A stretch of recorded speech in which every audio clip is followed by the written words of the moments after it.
Sao hôm nay anh gặp em vậy? Anh rảnh. Anh thấy body của em như nào?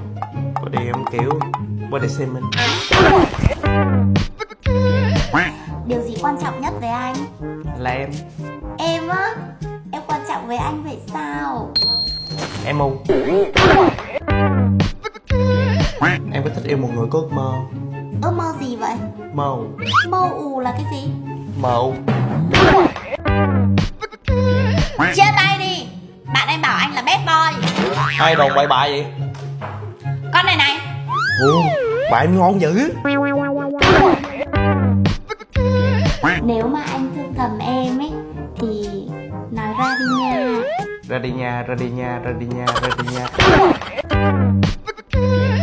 Sao anh cứ đòi gặp người yêu cũ em thế? Anh ghen à? Không, anh hỏi nó làm cách nào chia tay.